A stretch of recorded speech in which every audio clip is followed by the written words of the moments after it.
अस्सलाम वालेकुम everyone, this is doctor Sahar Chawla right at your service. इस वीडियो में without wasting any time like always हम बात करने लगे हैं कि अगर आपके मैदे में तेज़ाब कम हो जाए। जी बिल्कुल, आपने सही सुना। ये जो स्टमक एसिड ज़्यादा हो गया, एसिडिटी ज़्यादा हो गई और आप प्रोटॉन पंप इनहिबिटर्स यानी स्टमक में एंटासिड्स लेते हैं एसिड कम करने वाले, और वो आपको जिस आपका गट वो हील नहीं करते हैं, आपका एसिड रिफ्लक्स वो ठीक नहीं करते हैं, क्योंकि मोस्टली एसिड रिफ्लक्स आपका स्टमक एसिड कम होने की वजह से हो रहा होता है। इसमें मैं कोई और बात करने लगी हूँ। जो लोग मेरे यूट्यूब चैनल और फेसबुक पेज पर नए हैं, स्टमक एसिड और गर्ड के जो असल वजूहात हैं, उस पे आप मेरी वीडियो सर्च कर सकते हैं, आपके कॉन्सेप्ट्स क्लियर हो जाएँगे। ये वीडियो उन लोगों के लिए जो उस बात को समझ चुके हुए हैं। अब अगर आपके स्टमक में एसिड कम हो जाता है, तो आपको 3 ऐसी कौन-सी प्रॉब्लम्स हो सकती हैं, सीरियस हेल्थ रिलेटेड, जो आपको प्रॉब्लम में डाल सकती हैं, और आप उनके लिए पेन किलर्स की दवाइयाँ, फ़िज़ूल में आप उनके लिए आयरन की टैबलेट्स और फ़िज़ूल में आप उनके लिए स्टेरॉइड इंजेक्शंस लगवा के अपने आप को और ज़्यादा प्रॉब्लम में कॉज़ करेंगे, इसकी बजाय कि आप स्टमक एसिड इंक्रीज़ करें। अगर आपके स्टमक में तेज़ाब कम हो जाए, तो बहुत कोर मिनरल्स आपकी डाइट से एब्ज़ॉर्ब नहीं होते, जिसमें ज़िंक इन्वॉल्व्ड है, आयरन इन्वॉल्व्ड है, कैल्शियम इन्वॉल्व्ड है, मैग्नीशियम इन्वॉल्व्ड है, कॉपर इन्वॉल्व्ड है और फास्फोरस इन्वॉल्व्ड है। आपका कैल्शियम, मैग्नीशियम और फास्फोरस, जहाँ पे इसके और बहुत सारे फंक्शंस हैं। मैग्नीशियम के तो जिस्म में 500 फंक्शंस हैं तकरीबन। कैल्शियम के बेपनाह फंक्शंस हैं हमारा नर्व मसल चलाने के लिए, लेकिन ये कंबाइंड तीनों आपका बोन स्ट्रक्चर बनाने के, बोन डेंसिटी बनाने के बहुत ज़्यादा काम आते हैं। अब अगर आपको वीक बोन्स डायग्नोज़ हुई हैं, ऑस्टियोपिनिया डायग्नोज़ हुआ है, बोन्स की डेंसिटी और मिनरल्स कम हो रहे हैं, और आप उसके लिए पेन किलर्स ले ही जा रहे हैं, और आप उसके लिए कैल्शियम सप्लीमेंट्स खाए जा रहे हैं, तो वो कैल्शियम सप्लीमेंट्स कैसे एब्ज़ॉर्ब होंगे? स्टमक में तेज़ाब अच्छा होगा, तो जब आप उसको खाएँगे तो स्टमक का तेज़ाब उसको डाइजेस्ट करने के काबिल होगा, तो वो एब्ज़ॉर्ब होंगे ना। तो क्या आपका ऑस्टियोपिनिया ट्रीट होगा? क्या आपका ऑस्टियोपोरोसिस ठीक होगा? क्या आपकी वीक बोन्स ठीक होंगी? नहीं ठीक होंगी। तो उसका डायग्नोसिस ये है कि आप स्टमक एसिड को अपने बढ़ाना शुरू करें। It's very simple to increase your stomach acid by the way.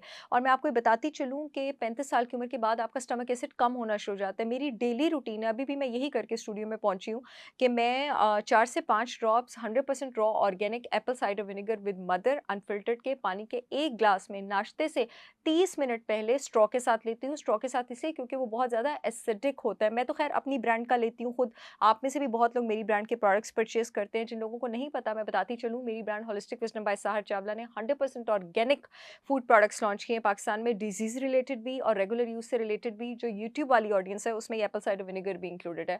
Yellow पट्टी में लिंक आ रहा है मेरी ब्रांड के प्रोडक्ट्स के शिपमेंट का, आप वहाँ से ऑर्डर कर सकती हैं। जो फेसबुक वाली ऑडियंस है, इस वीडियो में अपॉइंटमेंट्स वाले फ़ोन नंबर के नीचे www.holisticwisdombysaharchavla.com लिखा आ रहा है। ये लिंक है आपके पास शिपमेंट का। और भी बहुत सारी घी है, शहद है, ग्लूटेन फ्री आटा है, आप जाके देख सकते हैं। अब आप अपना स्टमक एसिड इंक्रीज़ करेंगे तो क्या होगा? आपको सप्लीमेंट्स की ज़रूरत नहीं पड़ेगी। वही कैल्शियम जो आप ग्रीन लीफ़ी वेजिटेबल से लेंगे, नट से लेंगे, सीड से लेंगे, वही मैग्नीशियम जो आप ग्रीन लीफ़ी वेजिटेबल्स से लेंगे, वही फ़ॉस्फ़ोरस आपके पास रेड मीट में भी होता है, गोश्त में भी होता है, नट्स और सीड्स में भी होता है, वो आपके जिस्म में एब्ज़ॉर्ब होगा। दूसरा, स्टमक एसिड लो होने की वजह से आपको एनीमिया हो सकता है। एनीमिया आपके पास विटामिन बी6 की कमी से भी हो सकता है, बी9 की भी कमी से हो सकता है, बी12 की भी कमी से हो सकता है, और आयरन एज़ इट इज़ की कमी से भी हो सकता है, क्योंकि ये सारे आपके पास हीमोग्लोबिन बनाने में काम आते हैं। हीमोग्लोबिन आपके खून का प्रोटीन है, जो ऑक्सीजन कैरी करने में खून में मदद करता है। बी12 ख़ास करके इसका जिस्म में जज़्ब होने के लिए जो पहला सबसे मुश्किल स्टेप होता है ना, आपके पास शुरू ये थूक में ही हो जाता है। पहला सबसे मुश्किल स्टेप ये होता है कि स्टमक के तेज़ाब ने गोश्त से, बी12 सिर्फ़ गोश्त में होता है। गोश्त से जो है बी12 को अलग करना होता है, उसके लिए तेज़ाब बहुत ज़्यादा चाहिए होता है, और उसके लिए एक और चीज़ भी चाहिए होती है, इंट्रिंसिक फैक्टर।